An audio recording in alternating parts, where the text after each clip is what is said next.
शत्रुओं की सेना समीप चली आई है। यह देखकर श्री राम जी ने हंसकर कठिन धनुष को चढ़ाया।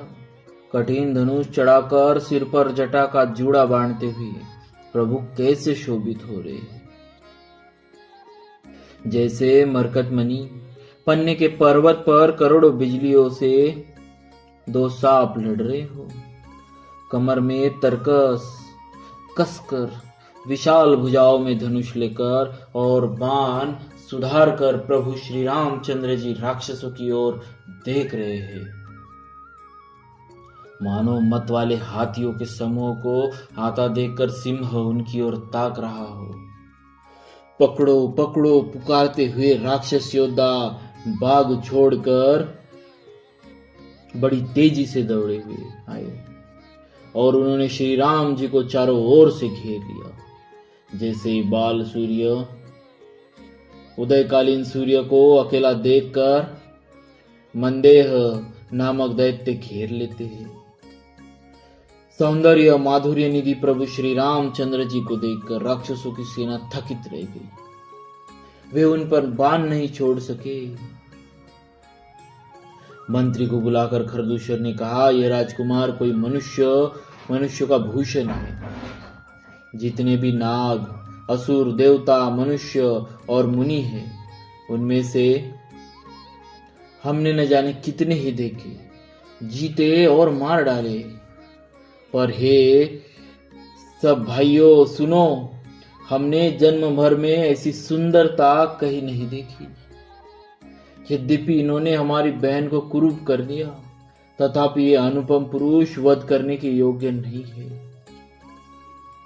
छिपाई हुई अपनी स्त्री हमें तुरंत दे दो और दोनों भाई जीते जी घर लौट जाओ। मेरा यह कथन तुम लोग उसे सुनाओ और उसका वचन उत्तर सुनकर शीघ्र आओ। दूतों ने जाकर यह संदेश श्री राम जी से कहा।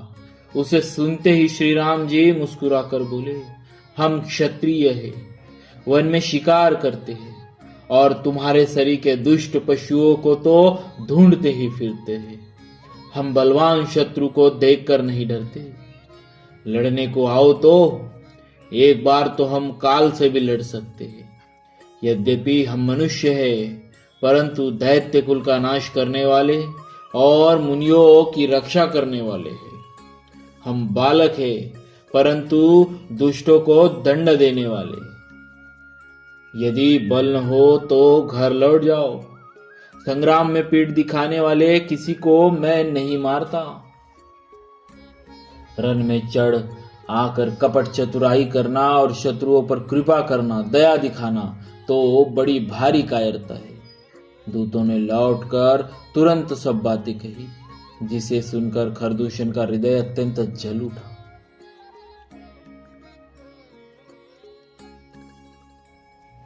खरदूषण का हृदय जल उठा। तब उन्होंने कहा, पकड़ लो, कैद कर लो। यह सुनकर भयानक राक्षस योद्धा बाण, धनुष, तोमर, शक्ति, सांग, शूल, बर्छी, कृपाण, कटार, परीग और फरसा धारण किए हुए दौड़ पड़े। प्रभु श्री रामचंद्र जी ने पहले धनुष का बड़ा कठोर, घोर और भयानक टंकार किया, जिसे सुनकर राक्षस बहरे और व्याकुल हो गए। उस समय उन्हें कुछ भी होश न रहा। फिर वे शत्रु को बलवान जानकर सावधान होकर दौड़े और श्री रामचंद्र जी के ऊपर बहुत प्रकार से अस्त्र शस्त्र बरसाने लगे। श्री रघुवीर जी ने उनके हथियारों को तिल के समान टुकड़े टुकड़े करके काट डाला। फिर धनुष को कान तक तान कर अपनी तीर छोड़े। तब भयानक बाण ऐसे चले मानो फुफकारते हुए बहुत से सर्प जा रहे। श्री रामचंद्र जी संग्राम में क्रुद्ध हुए और अत्यंत तीक्ष्ण बाण चले। अत्यंत तीक्ष्ण बाणों को देखकर राक्षस वीर पीठ दिखाकर भाग चले। तब खरदूषण और त्रिशिरा तीनों भाई क्रुद्ध होकर बोले, जो रण से भाग कर जाएगा उसका हम अपने हाथों से वध करेंगे। तब मन में मरना ठान कर भागते हुए राक्षस लौट पड़े और सामने होकर वे अनेकों प्रकार के हथियारों से श्री राम जी पर प्रहार करने लगे। शत्रु को अत्यंत कुपित जानकर प्रभु ने धनुष पर बाण चढ़ाकर बहुत से बाण छोड़े, जिनसे भयानक राक्षस कटने लगे। उनकी छाती, सिर, भुजा, हाथ, पैर जहां तहां पृथ्वी पर गिरने लगे। बाण लगते ही वे हाथी की तरह चिंगाड़ते हैं। उनके पहाड़ के समान धड़ कट कट कर गिर रहे हैं। योद्धाओं के शरीर कटकर सैकड़ों टुकड़े हो जाते हैं। वे फिर माया करके उठ खड़े होते हैं। आकाश में बहुत सी भुजाएं, सिर उड़ रहे हैं तथा बिना सिर के धड़ दौड़ रहे हैं। चील या क्रौंच, कौवे आदि पक्षी, सियार कठोर और भयंकर कटकट शब्द कर रहे हैं। सियार कटकटाते हैं, भूत प्रेत पिशाच खोपड़िया बटोर रहे हैं अथवा खप्पर भर रहे हैं। वीर वैताल खोपड़ियों पर ताल दे रहे हैं और योगिनियां नाच रही है। श्री रघुवीर के प्रचंड बाण योद्धाओं के वक्षस्थल, भुजा और सिरों के टुकड़े टुकड़े कर डालते हैं।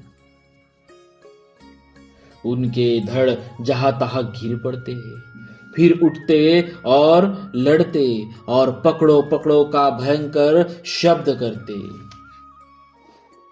आंतड़ियों के एक छोर को पकड़कर गिद्ध उड़ते हैं और उन्हीं का दूसरा छोर हाथ से पकड़कर पिशाच दौड़ते हैं। ऐसा मालूम होता है मानो संग्राम रूपी नगर के निवासी बहुत से बालक पतंग उड़ा रहे हो। अनेकों योद्धा मारे और पछाड़े गए। बहुत से जिनके हृदय विदीर्ण हो गए हैं, पड़े कहार कर रहे हैं, पड़े कराह रहे हैं। अपनी सेना को व्याकुल देखकर त्रिशिरा और खरदूषण आदि योद्धा श्री राम जी की ओर मुड़े। अनगिनत राक्षस क्रोध करके बाण, शक्ति, तोमर, फरसा, शूल और कृपाण एक ही बार में श्री रघुवीर पर छोड़ते हैं। प्रभु ने पल भर में शत्रुओं के बाणों को काटकर ललकार कर उन पर अपने बाण छोड़े। सब राक्षस सेनापतियों के हृदय में 10-10 बाण मारे।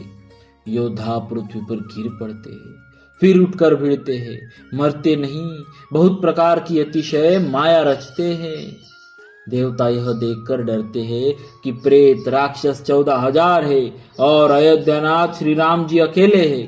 देवता और मुनियों को भयभीत देखकर माया के स्वामी प्रभु ने एक बड़ा कौतुक किया, जिससे शत्रुओं की सेना एक दूसरे को राम रूप देखने लगी और आपस में ही युद्ध करके लड़ मरी। सब यही राम है, इसे मारो। इस प्रकार राम राम कहकर शरीर छोड़ते हैं और निर्वाण मोक्ष पद पाते हैं। आहा, कृपा निदान श्री राम जी ने यह उपाय करके क्षण भर में शत्रुओं को मार डाला। देवता हर्षित होकर फूल बरसाते हैं।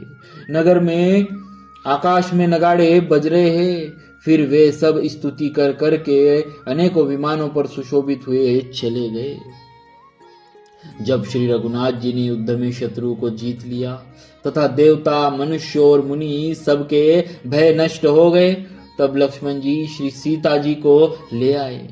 चरणों में पड़ते हुए उनको प्रभु ने प्रसन्नता पूर्वक उठाकर हृदय से लगा लिया।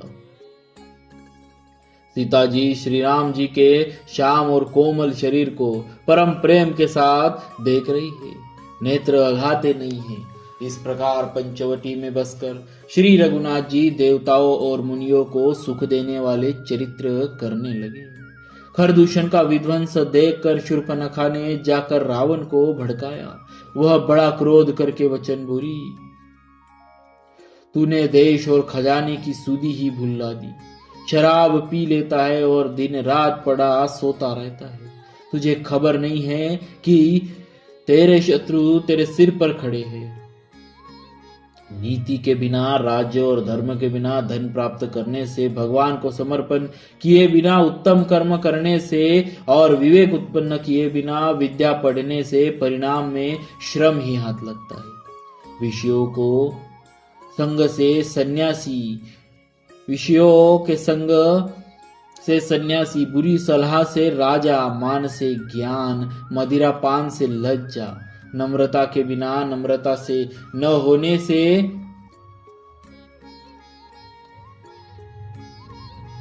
नम्रता के न होने से प्रीति और मद, अहंकार से गुणवान शीघ्र ही नष्ट हो जाते हैं। इस प्रकार नीति मैंने सुनी है।